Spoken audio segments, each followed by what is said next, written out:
I had a dream, Joe. I had a dream, Joe. You were standing in the middle of an open road. I had a dream, Joe. This society of whores stuck needles in an image of me. Where did you go, Joe? If that's true of wreckage, or ever at the heel of your boots. Check. This is tape number 23, or Dr. Kinsky's Return. My name is Joe Wick. These are my stories. On that senseless, on that demented. I opened my eyes, Joe. Your hands were raised up to the sky, and your mouth was covered in foam. I knew that some cases were tough to crack. They grab you by the hair and slam your head against the wall, over and over, until you start bleeding from the ears and your teeth come loose in their sockets.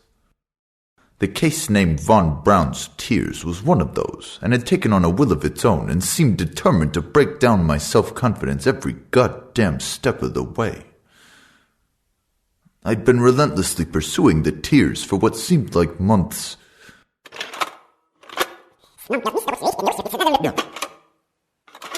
Now, I'll be the first to admit that I hadn't looked into any of the facts surrounding the case.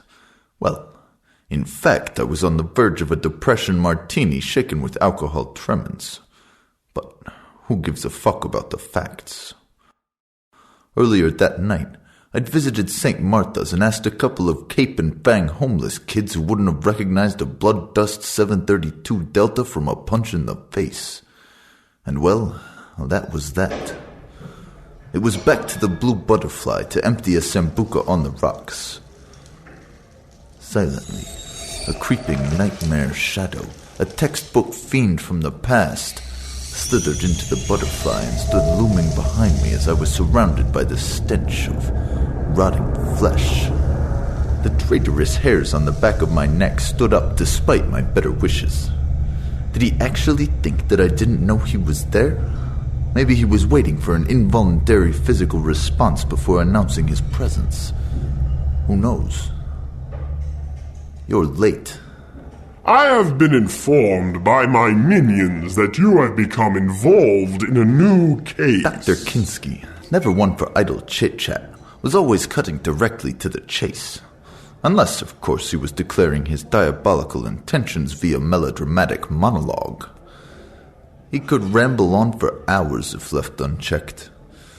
Not only was he a piss-poor conversationalist, he prided himself on the self-proclaimed evility of his appearance. I'm pretty sure he made up that word, but I gotta hand it to him.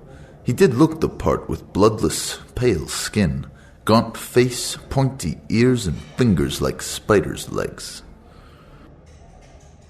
I've been waiting for you to turn up since I visited St. Martha's Eternal Rest Monument sales this evening.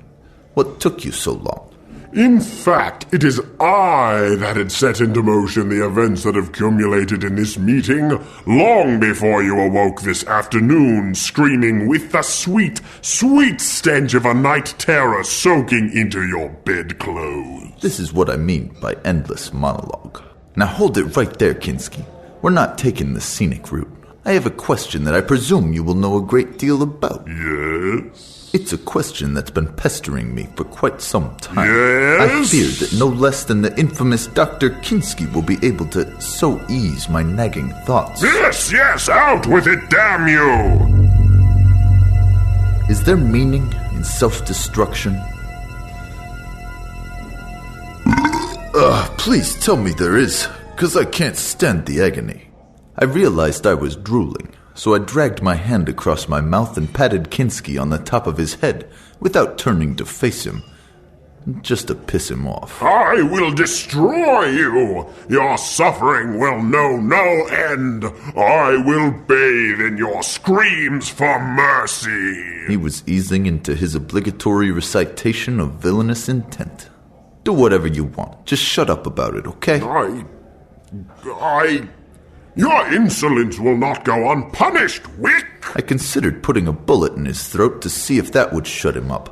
But a world without Dr. Kinsky would be even shittier than a world with him. There's no chance. Von Braun's tears are mine, mine, mine! Beneath the bar top, I patted my holstered piece meaningfully. Leave us alone. Your head will crack like a beetle's carapace between the malevolent iron jaws of nether judgment.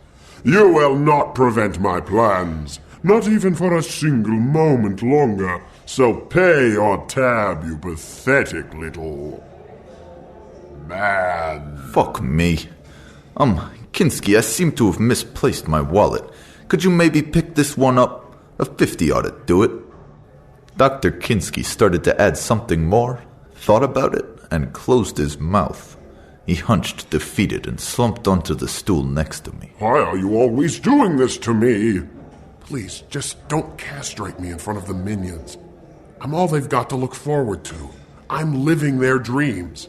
Think of the minions, Joe. Please don't vanish their dreams. I hesitated. You know, the world needs evil people to show it how to suffer properly. The small happiness born of existence was always such a pain when it's lost. And loss is inevitable. Okay, Kinsky, so how are we gonna do this? You know, the same way we've always done it. Only for you, Kinsky. Thanks. I owe you one. I took a deep breath, jumped up, and took off my trench coat to reveal my murderous piece. Your plans will never succeed, Dr. Kinsky. You will never win. Start counting your days backwards, you worthless detective. I have reserved a not-so-nice place for you in hell! Be gone, demon. You're not welcome on this earthly plane. It was good seeing you again, Kay. Say hi to the wife. I am leaving now, but know this. Von Braun's tears are mine! Dr. Kinsky unfolded a couple of bills and placed them on the bar before disappearing into the night. I returned to my drink. I was more interested in other, more important things than Dr. Kinsky and his sudden desire for Von Braun's tears. Is there meaning in self-destruction? I ordered another sambuca to brood upon it. Been a long time since I felt your presence here. Been a long time since I felt your presence near. But it was gone just like it came into my little world. Been a long time since I felt your presence here. Story by Satiris Babachimopoulos, translated from the Greek by Savas Morgis, adapted by Randall Holmes, Savas Morgis, Doug Wilkin, additional writing and dialogue by Doug Wilkin, Joe Wick, voiced by Aaron Weiner, additional voices by William Byron Brazington and Josie Johnson, directed by Savas Morgis, sound designer Doug Wilkin, produced by Randall Holmes and recorded at Cave Sound Studio. This has been a Lightly Toasted Butterfly production. Since I've been up to see the moon go down and hear the birds and wait for you. Been a long time since I felt your presence here. The car tires roll by as my thoughts rely on a vision of you as I drive. There's something I can't see, something I can't really be.